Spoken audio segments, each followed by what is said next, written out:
Jika Prof. Yu adalah Ketua Dewan Kesenian Jawa Timur, beberapa tahun yang lalu Cak Ribut Wijoto juga dinobatkan sebagai Ketua Dewan Kesenian Sidoarjo.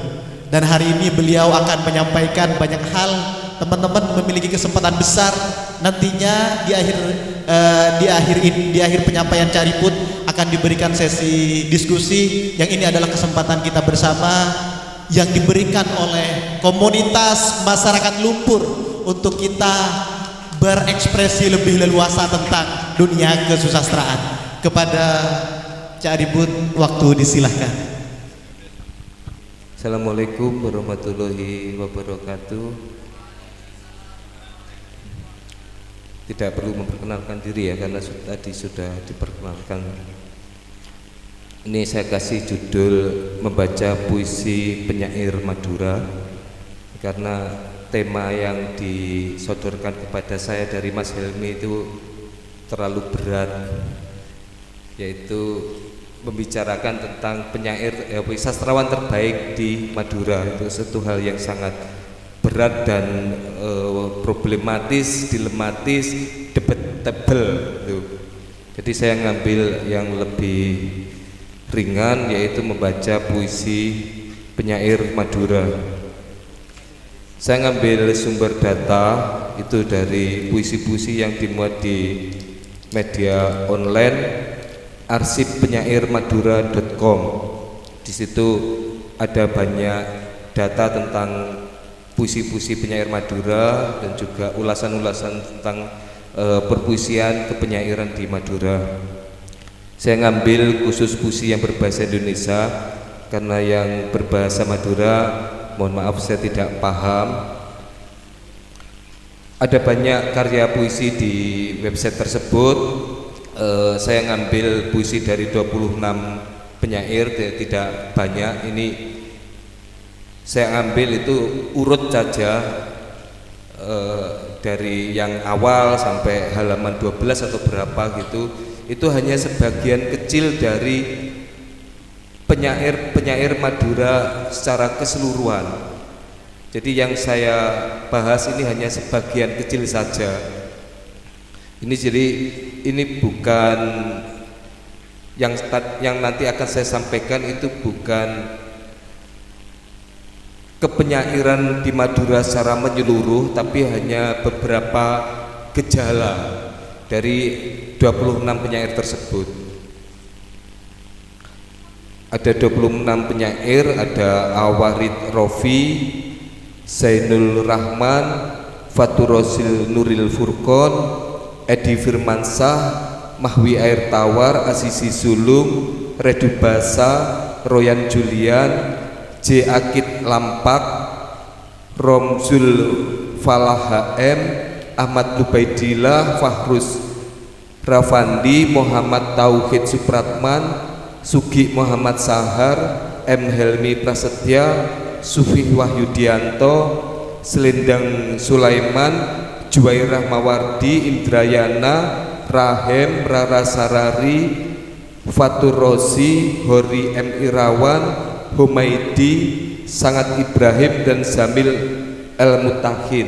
Dan seperti yang tadi disampaikan Prof. Setyo Yuwono, bahwa saya tidak melakukan kurasi, sama halnya di website itu juga tidak ada kurasi.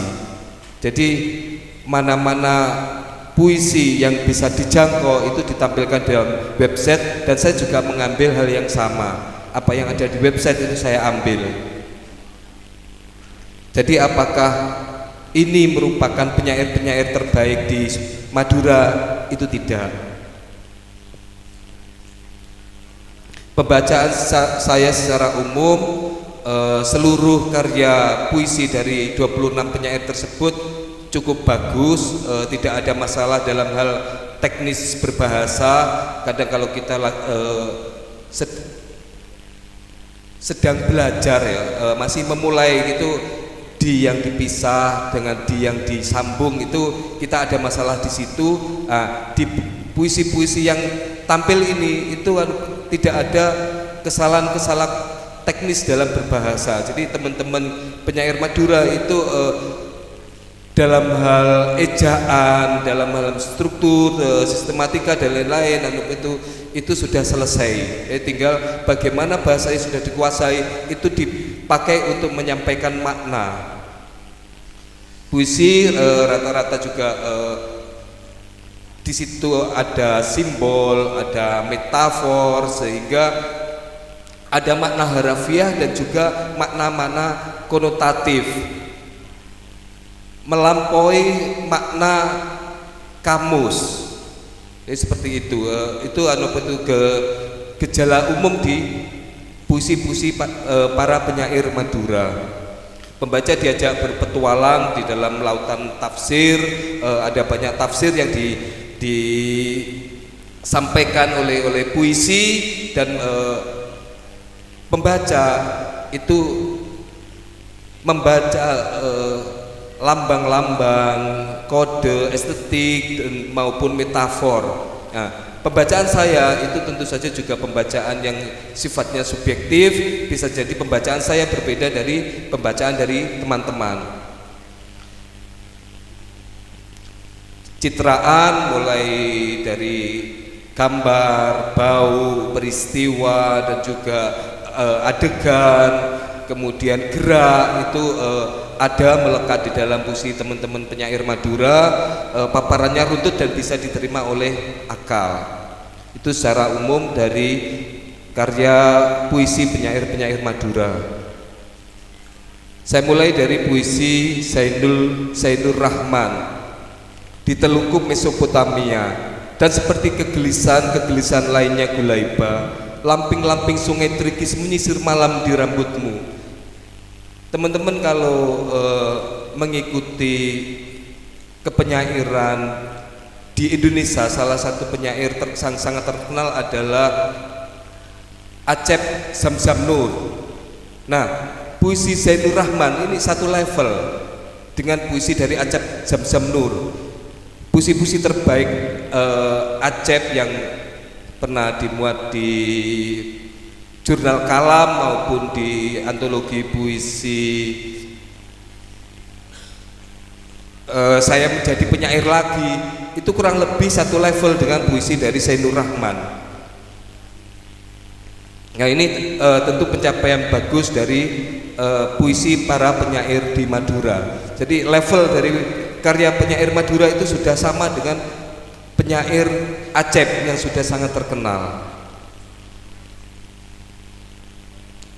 Puisi dari Fatur Rosi Nuril Furqon, Ratapan Gajah Abraham, gajah-gajah yang berderap dari Yaman ke Mekah. Barangkali dulu mereka hendak teriak dan lari dan tak pernah kembali, namun tali kekang adalah belenggu. Kalau saya lihat di sini, penyair Fatur Rosi Nurul Rahman ini, dia menyadari bahwa puisi merupakan perspektif atas realitas, perspektif atas suatu fenomena, entah fenomena sosial maupun politik atau keagamaan dan lain-lain. Dia bukan sekadar menyampaikan keindahan struktur, tapi dia membicarakan sesuatu, perspektif, pandangan tajam dari seorang penyair. Itulah puisi. Dia menyampaikan sesuatu, dia membicarakan sesuatu. Itu yang saya lihat dari Fatur Rosi Nurul Rahman Furqon. Itu dia tidak puisi tidak mengambang, tapi dia punya jejak. Dia membicarakan sesuatu. Dalam hal ini dia membicarakan tentang Yaman, Mekah. Puisi Edi Firmansyah, Bisik Suara-Suara. Suara-suara itu membisikkan kepadamu bahwa kau akan berada dalam kolak pisang, centang perenang di kolam santan, antarkan ketan hitam dan bubur mutiara mengembang. Dari puisi ini itu Edi Firmansyah dia mengambil material-material yang ada di sekitar.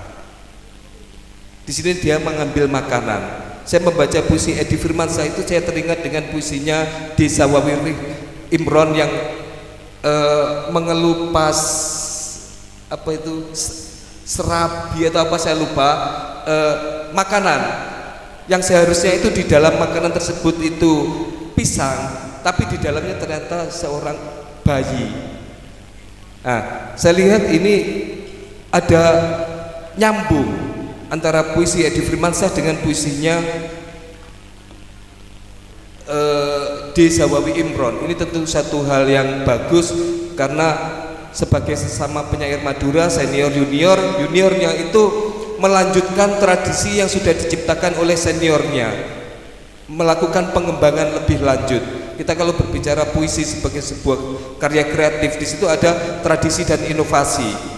Dia melanjutkan tradisi yang sudah ada dan dia kemudian melakukan inovasi, pembaruan. Itu yang dilakukan oleh Edi Firmansyah.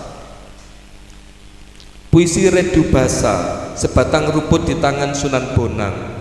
Kepada sebatang rumput yang kau hentikan tumbuh, yang tanpa sengaja tanganmu mencabut liar helai-helainya hingga akan terpisah dengan tanah, kau menangis, kau bersedih, kau merasa dosa demikian perih ditanggung dada.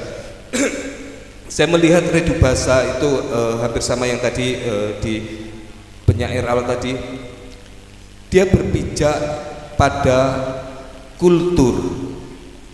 Apa yang ada di dalam kultur itu diolah. Puisi dari Redu merupakan pandangan Redu terhadap kultur. Di luar puisi ini saya pernah membaca puisi dari kumpulan puisi dari Redu Basa di itu Bilapora. Itu bercerita tentang desa Redu Basa. Dia puisi-puisi yang sangat antropologis. Cuman persoalannya apakah puisi yang baik seperti itu belum tentu juga. Saya tahun 2021 itu menjadi juri di Dewan Kesenian Jawa Timur. Nah, puisinya Redu yang antropologis itu saya kasih nilai tinggi. Tapi dua juri yang lain ngasih nilai yang tidak terlalu tinggi sehingga puisi dari Redu itu tidak juara.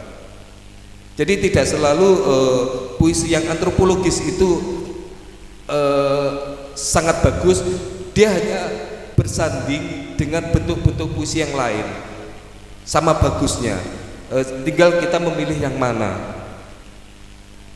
Puisi Royan Julian, Malam Kedua, Raden Ayu Intan. Di malam kedua tak terdengar lagi bunyi tamborin, pesta itu raib seperti mimpi, juga palis yang menampung para sahid dan gusti. Saya kalau membaca puisi dari Royan Julian itu saya teringat dengan puisi-puisi dari Gunawan Muhammad.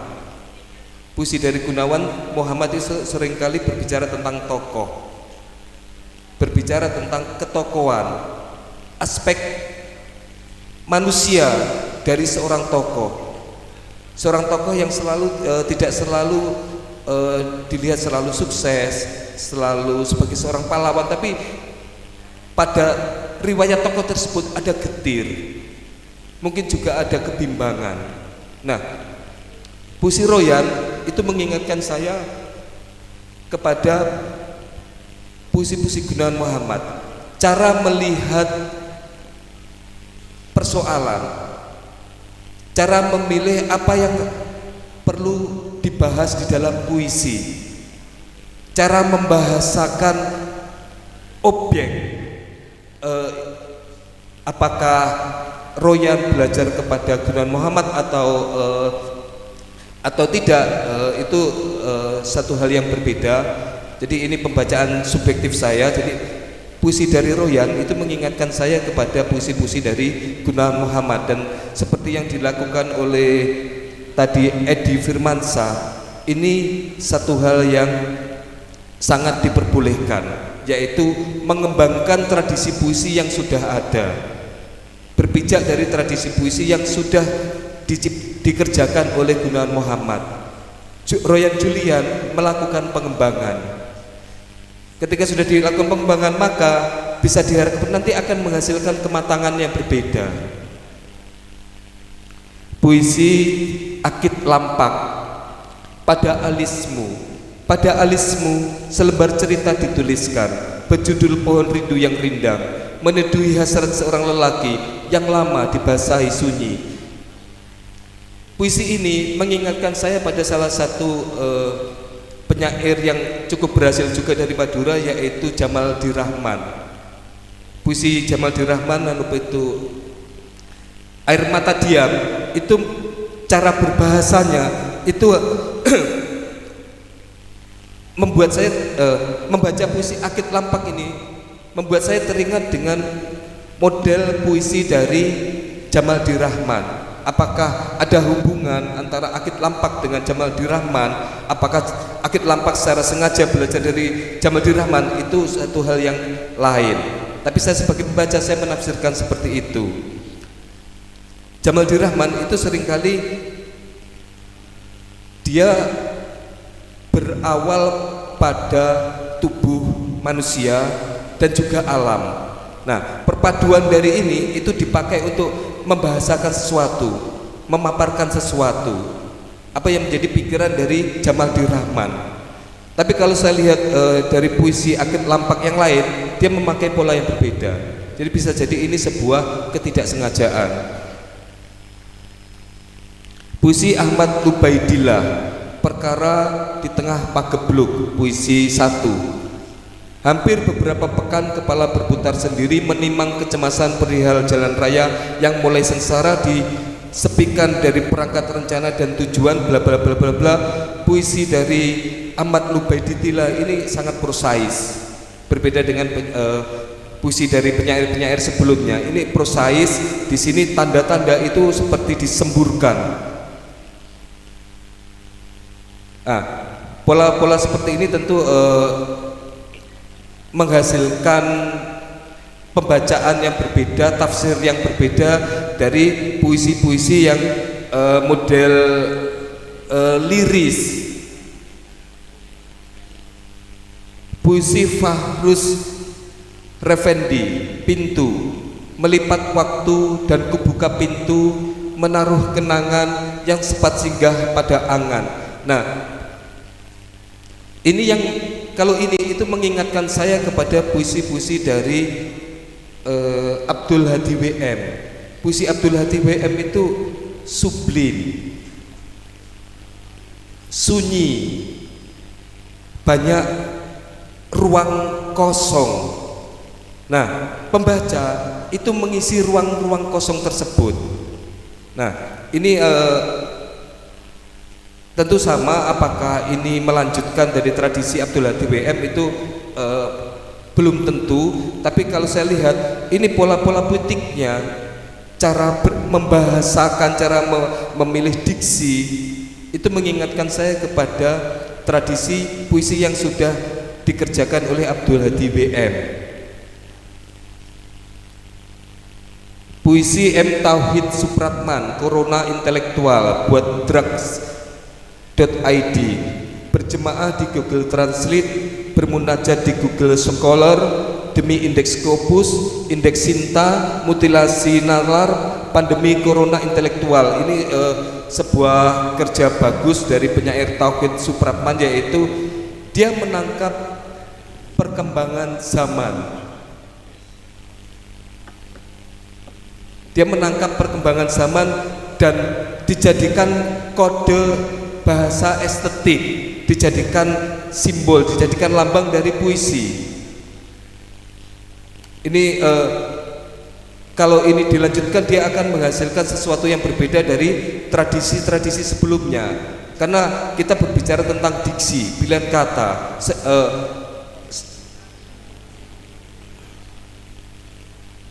Kemudian puisi Sugi Muhammad Sahar, Yam Sanho. Saya kurang tahu siapa Yam Sanho, apakah ini tokoh atau ini konsep atau istilah sesuatu, saya kurang paham. Yam Sanho dalam lamunan seperti akan terpental kembali pada muasal. Kusebut demikian sejak ikhtiar luput dari dugaan. Saya melihat puisi dari Sugi Muhammad Sahar, dia sangat kontemplatif, sangat sabar di dalam memaparkan sesuatu. Puisinya kontemplatif, puisi yang membawa pada perenungan. Dia tidak gerusa-gerusu seperti yang tadi dilakukan oleh Lubaidillah yang seperti semburan-semburan. Sugi Muhammad Sahar berbeda. Dia lambat, dia step by step. Apakah ini lebih baik dari semburan? Tentu tidak. Ini hanya perbedaan di dalam memilih gaya puisi. Ketika ini terus dilakukan, dia akan menemukan kematangan yang berbeda. Puisi M. Helmi Prasetya, Ratnadi. Apa yang kau simpan dalam benak Ratnadi? Penglihatan itu atau seseorang yang jauh dari silsilah raja-rajamu yang pernah mengirim pasukan ke Blambangan dengan hati patah? Ini harusnya Helmi Prasetya itu menulis banyak puisi yang seperti ini. Dia menjadi perspektif atas mitos, perspektif atas sejarah, perspektif atas lokasi-lokasi tertentu, riwayat tertentu di suatu wilayah. Ini akan menjadi satu khasanah bagus bagi masyarakat. Karena apa? Dia berpijak kepada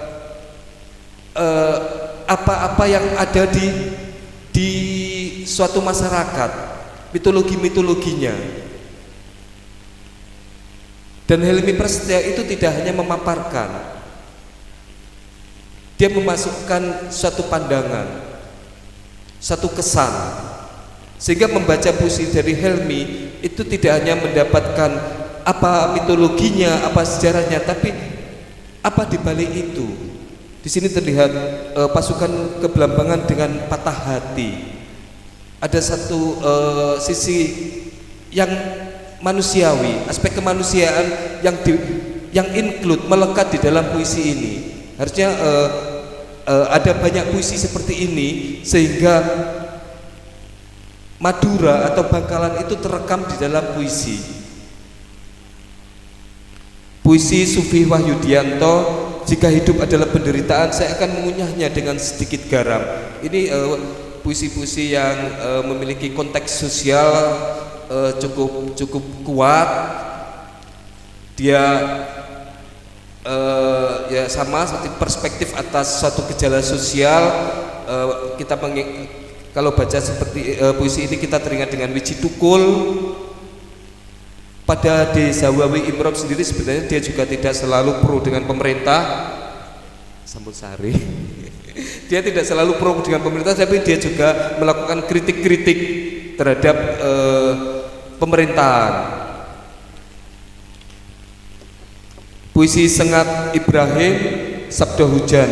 Kalau kamu dalam keadaan sendirian, maka siapkan rindu sebelum hujan, biar bisa bermain-main dengan kesepian yang disempurnakan. Kalau kamu sedang berduaan, maka siapkanlah payung sebelum hujan. Dia puisi Sengat Ibrahim ini, kalau saya lihat dia seperti game, permainan. Dia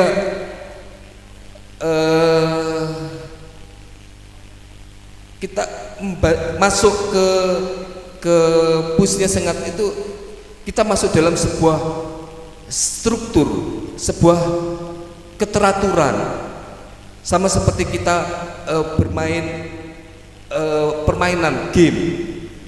Ini itu yang saya baca dari puisi Sengat Ibrahim. Terima kasih. Ada ini hanya beberapa gejala yang ada di kepenyairan para penyair Madura. Tentu banyak sekali gejala-gejala lain yang tidak terungkap dari pembacaan saya, dan juga ini hanya satu tafsir subjektif saya. Teman-teman ketika membaca mungkin juga memiliki tafsir yang berbeda. Terima kasih, Mas. Terima kasih kami sampaikan kepada Cak Ribut Wijoto. Aplaus yang meriah untuk Cak Ribut Wijoto. Apa yang disampaikan oleh Cak Ribut merupakan tafsiran-tafsiran secara subjektif terhadap karya sastrawan Madura. Ada 26 puisi yang beliau tafsir, mulai dari ada puisinya Mas Royan Julian, ada juga puisinya Sugi Muhammad Sahar, dan puisi-puisi yang lain.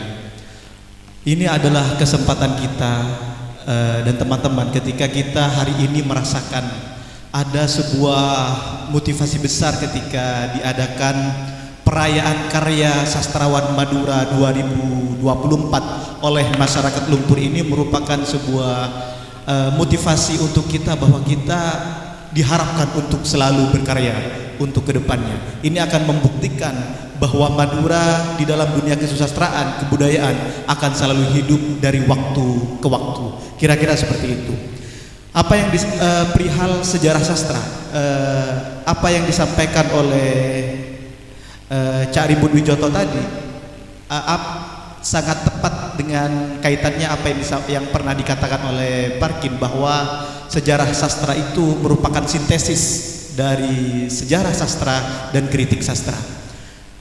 Ketika kita berada di dalam jurusan pendidikan bahasa dan sastra Indonesia atau bahasa Indonesia, seringkali ada satu cara berpikir orang di luar kita, ketika kita tidak bisa menciptakan satu puisi adalah sebuah kegagalan. Ketika tidak bisa menciptakan sebuah karya sastra adalah sebuah kegagalan berada di jurusan tersebut. Padahal kalau kita bersama mau melihat atau memasuki dunia pendidikan bahasa dan sastra itu sendiri, kalau saya masukkan dalam angka persen yang sama, rata-rata para penyair yang ada di Madura ataupun di Indonesia itu rata-rata berangkatnya ketika hendak berproses berkarya, mereka berangkat dari daya otodidaknya masing-masing. Saya kira seperti itu.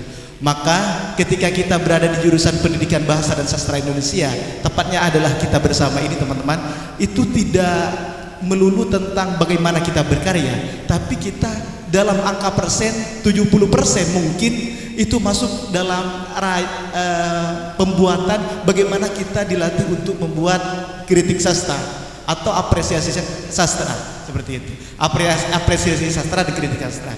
Saya ucapkan banyak terima kasih kepada Prof. Yu dan Cak Ribut dalam penyampaian karya dan apresiasi terhadap karya sastrawan Madura dalam acara perayaan karya sastrawan Madura 2024. Selanjutnya adalah kesempatan untuk kita berdiskusi teman-teman. Jangan sampai kesempatan yang diberikan oleh teman-teman komunitas masyarakat Lumpur ini kita sia-siakan bersama. Mari kita fungsikan dengan sangat baik. Masih ada waktu untuk kita berdiskusi. Saya persilahkan untuk 4 penanya, 2 penanya pertama dan 2 penanya berikutnya. Saya persilahkan untuk 2 penanya pertama.